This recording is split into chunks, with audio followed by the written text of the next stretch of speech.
Hello everyone, welcome back. Hope you managed to scoff a crumpet and have a cup of tea. We've got a really exciting presentation up now. We've got Ailsa from the University of Law, who's a career manager and is going to talk you through loads of interesting things. So I'll pass you on over. As another reminder, any questions you've got throughout, just pop them in the main stage section under Q&A. We're going to have time at the end to ask Ailsa any questions you have. So while you think of them, pop them in there, and for now I'll pass you on over. Thank you very much, Emma. So I'll get my presentation up, but before I do, my name's Ailsa. I'm one of the careers managers at the University of Law. So just bear with me while I share my presentation with you guys. So I'll just get that playing. So yes, so as I said, my name is Ailsa. I'm actually one of the careers managers based at our Nottingham campus, but look after a couple of the projects nationally as well, which I'm going to actually talk a little bit about towards the end of our session today. So the session, oh, sorry, my next slide's not coming up.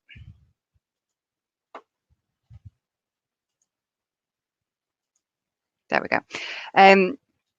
So the purpose of today, we're going to cover how we support our students at the University of Law. So we're going to have a particular focus, though, towards the end on transferable skills and how to expand your network as well to support you with your employability skills.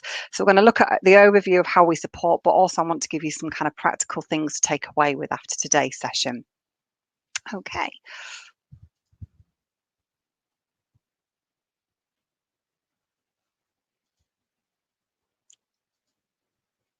So kind of the first thing that we were looking at is the starting point, the recruitment and access. So we actively kind of recruit from a diverse cohort of students, and that includes students from vulnerable groups as well. So that can be from, for example, care leavers to working class and such forth. And to do that, we work very closely with schools to deliver sessions, to inform, to give information and guidance to students from all different backgrounds as well. We have specialised events for students, maybe from personal circumstances or underrepresented in higher education, and we include specific packages. So, for example, for our strange door care leaver students, we can offer specific tailored support and financial contributions in order for them to feel supported in coming to university.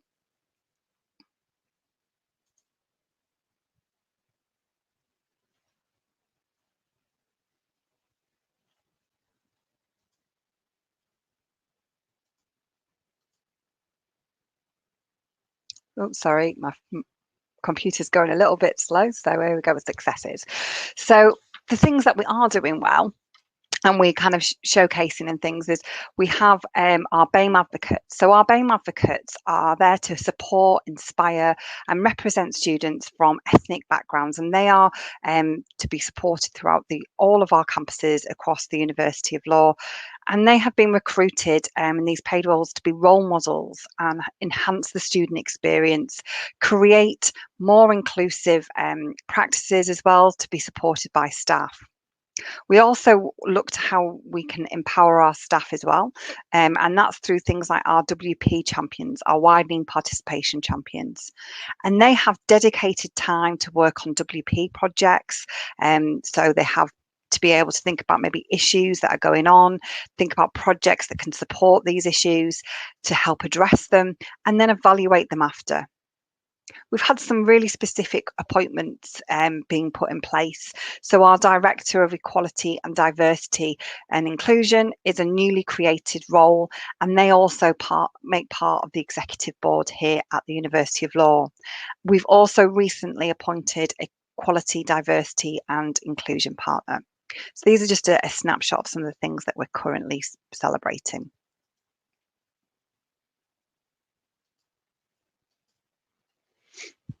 So the support that we offer to our students.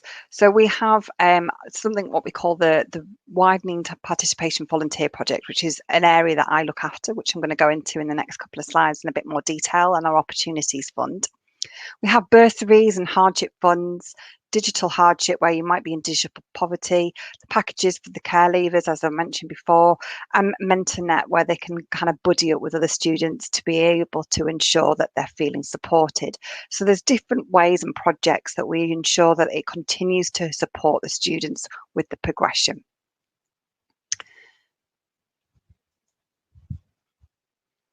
Looking at the volunteer project in more detail. So this project was aimed at our undergraduate students who meet our university's widening participation criteria.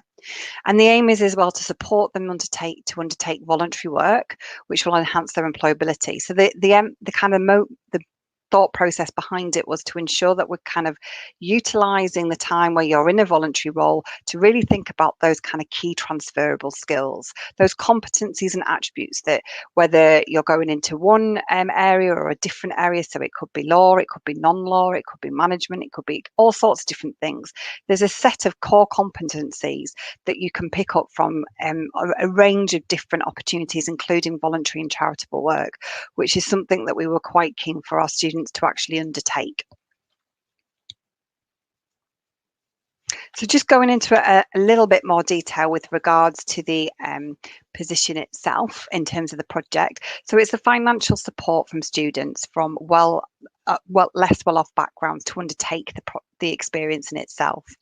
We make it up of the three main elements. So you have to be able to kind of look at yourself, do a skill, kind of be self-aware, to do a pre-skills analysis of where you're at, to be able to reflect on the experience that you've had, to do that post-skills and a case study, to be able to do an assessment of how far you've come, and to be able to kind of really think about how that will support you in moving forward. So we assist you in helping you in getting perhaps positions if you're unable to, and how you can search them and what the opportunities are. For example, we ran a virtual volunteering fair, which was quite successful. And these are ways that we can do meet and greets with the charities and the students. We also then ultimately provide the funding once we've gone through those stages. So it's not just about the bursary or the funding, it's about ensuring that you have those toolkits to develop your career further and those kind of key skills that we want you to engage with. So I won't read it out, but in terms of kind of testimonials and case kind of references back to our students, what we found is that it's actually incredibly useful for them to start engaging with, those kind of skills, but also to be kind of reflective, to really think about, well, where am I at right now? What does this mean? How am I going to take this forward? If I did a stop check with my skills, can I identify gaps? Can I use that to move myself forward? And also kind of being in the moment. I think we all do these experiences, or we come along to these events, and then by the next week we've kind of maybe forgotten some of the key take homes from it. So kind of making sure that we're not losing that sense of what do we gain, how do we be more aware of it, how do we stay in the moment. So kind of getting the students to be more mindful of kind of doing the work logs, having something that I would say to other students, maybe like an employability journal, so we're not losing any of the information we've captured along the way. Okay, so that's kind of a bit of an overview in terms of how we support the students. But what I was quite keen as well to do, as I've mentioned before, is how we bring that into developing your kind of transferable skills, as well as your developing your network. So I'm gonna spend a little bit of time just, well, what does that mean, and how can we make that into a kind of something for you to take home with today. I'm also going to kind of give you some resource links as well, so you can kind of go away and do some of this stuff yourself, so you can feel aided and supported. So the benefits of work experience. Now, work experience can cover things like charity work, volunteering work. So in this instance, I've called it work experience, but it's the kind of the umbrella of anything that can support you at any kind of scheme, competition, anything that you feel that's going to develop your skills in a kind of an enlightened way. So that this is kind of skills development. It could be specific experience. Maybe it's in a particular area. Maybe it's an insight into a role. Maybe it's an opportunity to build contacts and things. It could be that you're wanting to kind of think about kind of key things, what it's like to work in a dynamic. It might be you've never worked in an office before, but actually that's going to be quite useful, even if you just go in and do a couple of days to see what that dynamic's like. So there's different things that we can get from these different experiences. Ultimately, though, we want to think about the skills development, because no matter what we're going into, whether it's kind of a commercial route or non-commercial, we're still going to need some of these core competencies that generally a lot of graduate recruiters are going to be looking for when you come to leave university. And these are kind of just a selection. We've got a lot more of these on one of our audits, which I'm going to kind of do a snippet for you in a moment. But, you know, things like teamwork, and these are kind of key things. How do we demonstrate that? That could be from, you know, working in your groups with, you know, studies and things, right through to, you know, being in a situation, maybe in a bar. So how we kind of demonstrate the skills in different situations is going to be quite key as well. So, for example, if we've got if we think, all right, we've got some really good communication skills. I've worked in a bar. I can demonstrate. I can work under pressure. I've had customer resolve and all sorts of things. And that might be similar to maybe a waitressing role as well. But equally, you've also maybe done some work with in a voluntary capacity. You might have worked with a particular demographic, or perhaps some school children, or somewhere where you've had to adapt your style. The elements that you've got there are two very different communication skills, but the fact that we've been able to broaden our experience means we've got a bigger portfolio of skills to be able to fall back on when we're doing things like applications or interviews, or just generally trying to evolve our skills in general. So don't just think, well, I've got one skill for that area, I've got one example out, that's fine, I don't need any more evidence. Always think how we can evolve it from different areas, because that's going to help give you much more of a well-roundedness, and be able to give you a bit more confident answers as well, and also just be confident in that general area.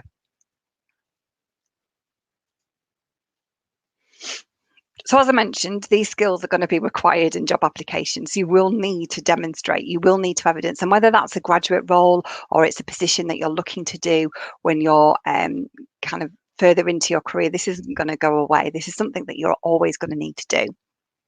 So if we start getting into that momentum now, being able to build up the evidence of those required skills, and thinking about those convincing examples, looking at the repertoire of different opportunities that you might have been involved in. So that could, as I said, it could be study, work, volunteering, other extracurricular activities, perhaps sports societies.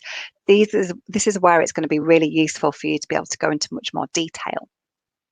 The other thing that we might want to be aware of, but I'm not going to go into too much detail because there's other things that we can be talking about at the moment, but think about the structure of the STAR technique. So I will just kind of go into that briefly if you're not familiar with it. So the STAR acronym stands for situation, task, action, and result. Sometimes you get a double R, which would be reflection. So the first part of that, the S and the T, in the situation, the task, that's like setting it up, giving them a bit of context, setting the scene. Now that actually is only about 30% of your answer. Your majority of your answer is the action, the result. So what was your action? You know, what was your process? Think about the things that you were doing, and then your result. Now, if you haven't set your kind of objective of what you were trying to achieve up very well in this situation and task, it's going to be really hard to demonstrate you hit the result. So it really needs to flow in that pattern. So you can actually identify, yeah, this is what we set out to achieve and this is what we did. So they can clearly see that. We don't want to try and confuse anybody. We want to make it as clear as possible. So when we've got all the skills and we've recorded these things, it makes it a lot easier to be able to do things like the STAR technique, answer things like competency-based questions, or just generally have these portfolio of information here for us to be able to go and answer such questions in any kind of format, be it an application or an interview. So this might kind of make you sit here and think, okay, so you're talking about all these things that I can pull up on, but what if I haven't got anything? What if I'm sitting here and I'm thinking, but I don't necessarily feel like I've got anything? Well, this is an opportunity to identify what your gaps are. That self-awareness is never going to go away. So whether you're in a kind of at the start, as in you're a student now, or whether you're kind of further along in your kind of career as I am, I still have to have that ability to be self-aware and reflect back. We all have to go through kind of review processes with managers and things, and we still need to understand, well, where are our gains, where are our strengths, but where can we improve, where can we move forward? So that ability to be self-aware now is going to put you in really good stead moving into your career development in general. So kind of thinking about, well, what are your gaps? How can we fill them? What are the skills that we can gain from other experiences? What are the other activities you might want to consider? So something that's quite useful is one of our skilled audits that we do. So actually, I'm going to give you a link to our website shortly, but this is just from one of our activities that we've got, and you can access this even if you're a non-ULaw student from our website. I'll tell you, but you can also, as I say, it will be on the web resource page shortly, but it's law.ac.uk, and then there's an employability kind of tab at the top. If you click on that, you will see the legal career guides, and it is actually step 2, assessing your employability, I think it's called. And this is the activity associated with it. Now, I find personally skills audits, I've worked in employability roles for more years than I care to imagine now. And it's something I've worked with students, graduates, and peers as well, that it's a really good way to do a bit of a stop check, right? Where am I currently at? What skills have I got? What would I give myself in terms of a score as well? Now, it's only as good, this information, is what you put into it. So like I say to my students that come and do these ones with me, you can put 4s and 5s if you want. I'm not assessing that, but if you do, it's going to be really hard, and you're not really a 4 or 5, for you to be able to ever identify what the actual gaps are and how you can then move that forward. What's the action that's going to be required with that? So an example might be that we've had someone that was really not very confident in public speaking, lacked that confidence, but also knew that was going to be fundamental, that they kind of looked at that as a skill moving forward if they were going to progress within the area that they wanted to go into. So they kind of took themselves out of their comfort zone a little bit, and they signed up to societies where they knew they would have to deliver presentations or debate to other students, like a debating club, because then that would put them in a situation where it's a relatively safe environment where you're with your peers, but it would expand your skill set. So you see that then as an opportunity. So that weakness then turns itself into an opportunity, because we've identified the gap. We've identified where there's an opportunity for us to move forward. So we either can continue to evolve and develop our skills. So when you do these skills audits, I'd always suggest, if you're kind of going in to do any work experience, or if you haven't done one for a while, maybe kind of just do a timestamp on it, so you can actually see how you've moved things forward. Because even doing things like with your peers in your study groups, you'll see that you'll actually evolve yourself in terms of how you kind of maybe take leadership in a particular situation. Do you take more accountability? Is what's changed? What's moving forward? So you can kind of do a self-check every so often.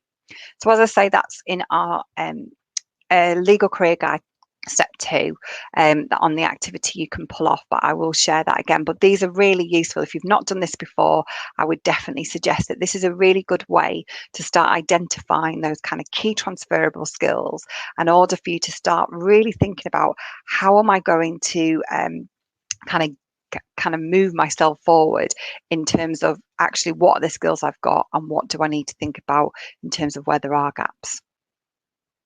So when you are reflecting, because I would always say, don't just go and do your work experience, even if it's just a bit of shadowing, or it doesn't feel like you're doing a great deal, or you've just gone in and perhaps done some part-time work. Always kind of take the moment to reflect on it, because actually that's going to help you understand and interpret your values, understand what it is you're going to be looking for moving forward. So simple things: what did you enjoy?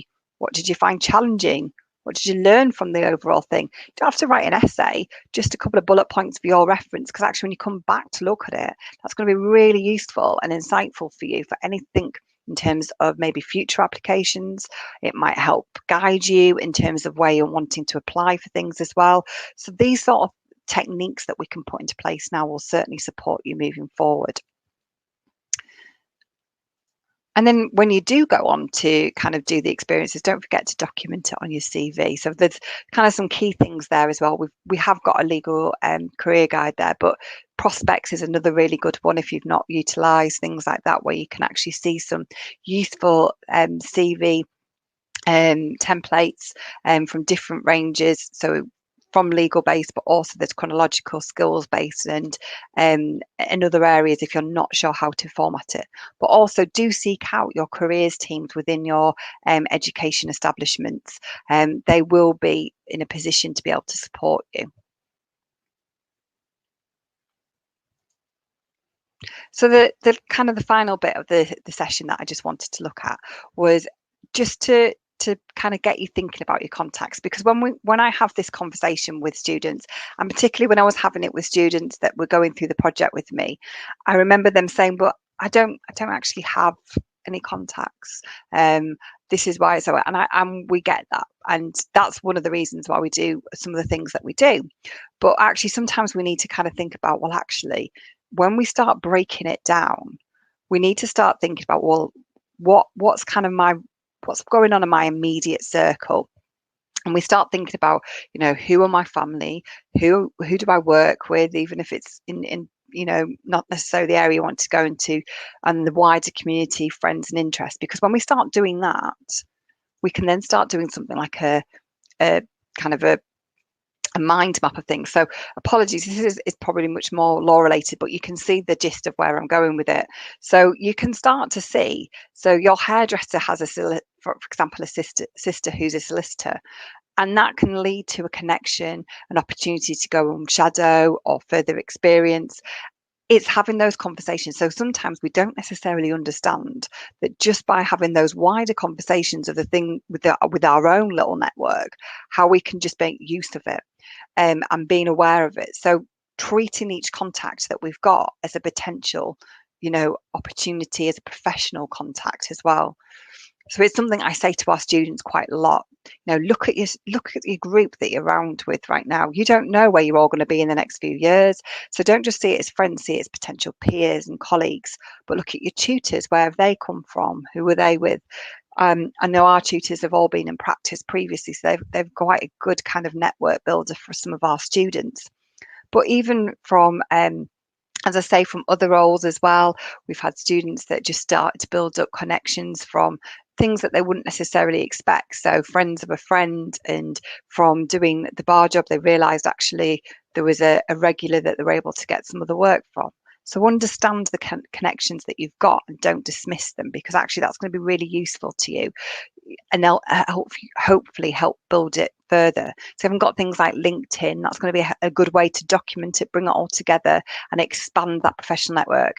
Where you're at right now, you're at the beginning, I guess, but if you continue to grow and develop it, it's about nurturing it now. So then as you grow into your roles and you develop your career further, those contacts that you're starting to build now will stay with you as you expand, particularly if you kind of capture it in something like LinkedIn. It means that you don't know where you're going to be in so many years, that you don't know where they're going to be, and it can mean that you don't actually, might not be useful right now, but you don't know where that's going to lead. So it's really important to start thinking and homing in on that network right from the off. And it's a good this is a good safe space to be able to do it before you kind of go into those more formal networking sessions. So my resources slide is coming up, so don't panic. But the recap of the sessions, we kind of looked at some of the kind of different areas that we were looking to support the students, from the recruitment and access right through to some of the key successes that we look at from the BAME advocates, WP champions and our appointments. There's kind of key specific projects that we look at to support our students. But what I was really wanting to ensure that I gave you today was some kind of practical advice and support in order for you to kind of really understand how you can utilize what you've got in terms of your skills, identify where you can move that forward, and really start being more conscious of perhaps the network that you're currently in.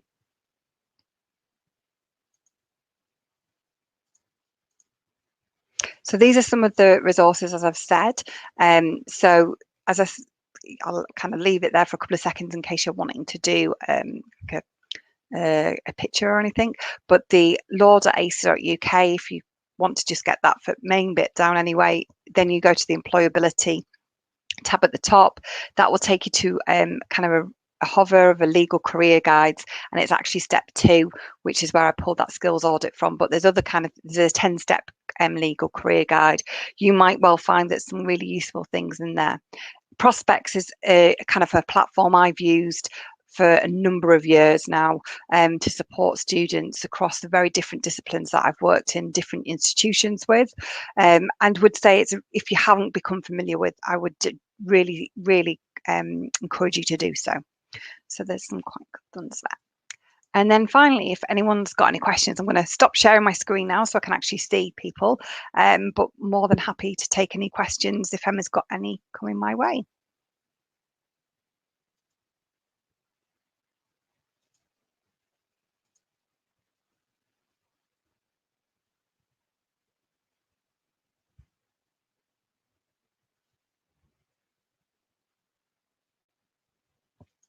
Hello, hey, Hi.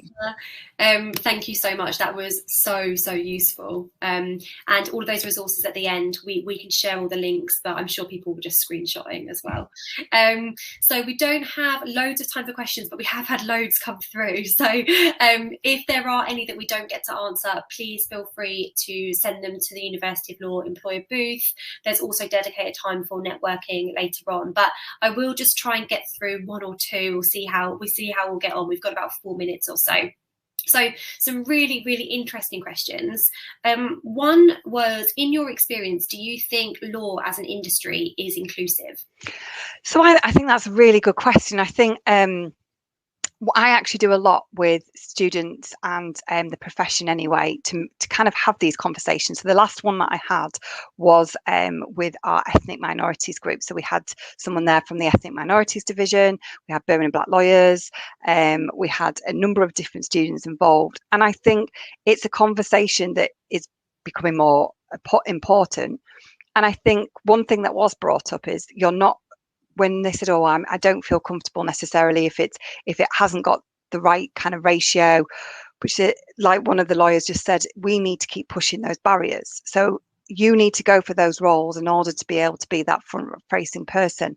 I think it's a conversation we're having much more now. So we regularly do things within our within our scope of activity, but certainly from the employer side and the conversations that I'm having with my contacts is, yes, it is definitely getting more inclusive. I think ultimately, and that's why I say research is such a big part of the application process. You've got to get your research done, because it's all very well them saying, we do this with inclusivity, but you've got to kind of know that from doing the research. Do they kind of say what they do on the tin? Like, have they gone a bit further, or are they just saying it to tick a box? And you'll get an understanding of how to do that. So going back to those legal career guides, if you go to step 4, there's actually one about researching recruiters and legal firms and things. The activity associated with that's got kind of like a checklist. That's a really good way to kind of like pick out which of the firms are going to be more suitable for you in terms of maybe these areas, but also in terms of other areas, your other values. What are your hard areas that you're not going to push back on? Like, actually, this is very important to me, and that's going to help you identify which of the firms are going to be much more inclusive. But look out for the ones that are readily involved in such initiatives. What do they do? How do they get involved? So like Freeths do kind of quite a lot of inclusivity things. Brown Jacobson do. Have they won awards for anything? Just be clear on things. I've named 2, but actually I could name quite a lot more. So I don't want to sit there and say they're the only 2, but I'm conscious of time as well. Yeah, so could I. I could definitely mention a few firms that are really good in that space, and I think we have Clyde and Co talking later as well. Right, we can squeeze in one last one, I reckon. This is a really interesting one. Students sometimes from lower socioeconomic backgrounds don't always feel comfortable self-publicising. Yeah. So a question here is, how do you think we can overcome this?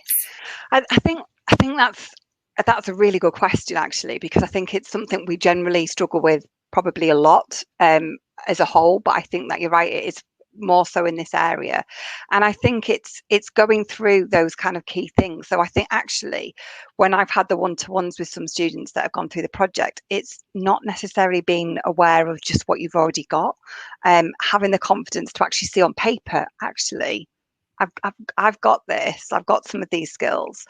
I understand that, and just doing little things actually. So by recording what you've done, and then uploading it in a way that highlighting it on your LinkedIn. You don't have to kind of, you know, be out there putting headlines and doing everything else, but it's just the subtle things sometimes, you know, getting involved in conversations, discussions, and that will start help self-publicising in a very more kind of tailored way, and less out there, less brash, shall we say, than perhaps some of the ways of doing it.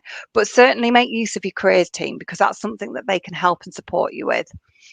Yeah, no, amazing advice. Really, really good to hear. Elsa, thank you so much. That was Not a problem. so comprehensive, brilliant. And I think the questions that we haven't been able to answer are a testament to how much people were engaged. So, as I said before, if there's anything we weren't able to answer today, the university will. Sorry. Yeah, as I said, if there's something, if there's some really kind of prying questions that are definitely that I can help with, Emma, happy to get them fielded through to my email address and kind of be sent out on a kind of document or anything, if that's something that you want me to do. Yeah, that would be amazing. Thank you so much. Well, that's everything from Elsa. Thank you again for that. No problem. Thank you very much for having me. No worries at all. So we have about a 10-15 minute break now. So at 1:55 we have got Warner Media talking all things how to get into the media industry. So we'll see you back there for then. And until then, have a little chat to anyone in the employer booths, grab yourself a glass of water, and we'll catch you in about 15 or so. All right, catch you in a bit.